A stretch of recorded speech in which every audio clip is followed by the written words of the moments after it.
you saw a movie called Naked as Created, the Pastor Jim story. Yes. This is a real movie made by, I'm just going to say, made by nudists. What? This is an indie film? Is there nudity in the movie? There is a lot of nudity in this movie. There are boobs and pee-pees in this movie. Oh my God, Alan.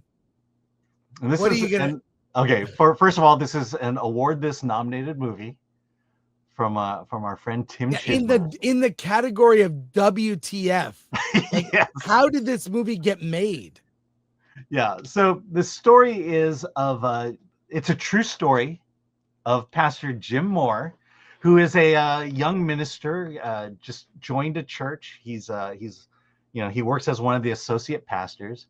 And one day, after Sunday service, he's approached by a congregant who says, "I need you to come to my house, and I need you to give me clarity on this." So he goes to her house, and her family is a family of nudists, and she needs to understand, what does the Bible say about nudism, and is she committing a sin? And Jim is now conflicted because in his past life he was a nudist, but then he became a Christian and pushed away that part of his life, and now that part of his life is coming back, and he decides he's going to go through the Bible and go through all Scripture to understand, what does God say about being a naturalist, a nudist. And his conclusion is that God actually supports it, actually encourages it, as long as it's not taking you down the road of sexual impropriety or sexual sexual sin. Be a nudist, be whatever you need to be.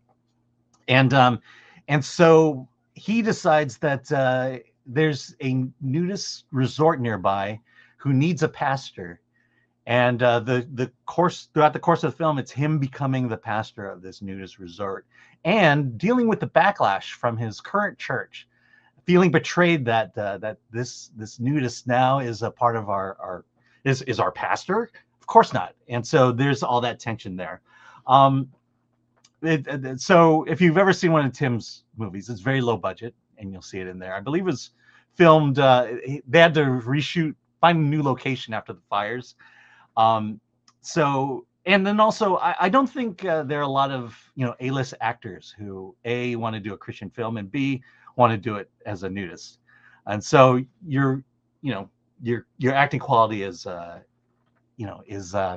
suspect. I'll just say this: the gospel's preached.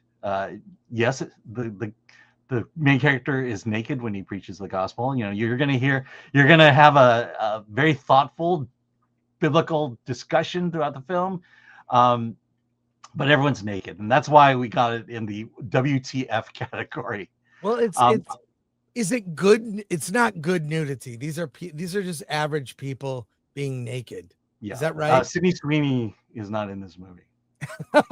Okay. Yeah. But look, let me speak to it from a theological standpoint, since that's my bag.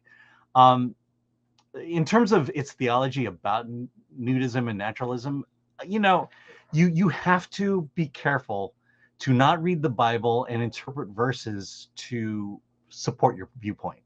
You've got to look at all verses in context, what's being said versus the verses isolated, and then interpreting it there. And I think that's the problem of the theology of this, is that I'm not saying that nudity or nudism is a sin, but I can tell you the Bible really doesn't address the subject specifically.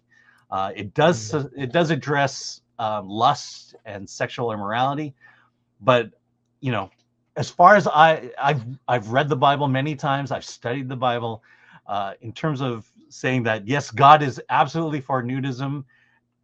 At best, the Bible is silent on the subject.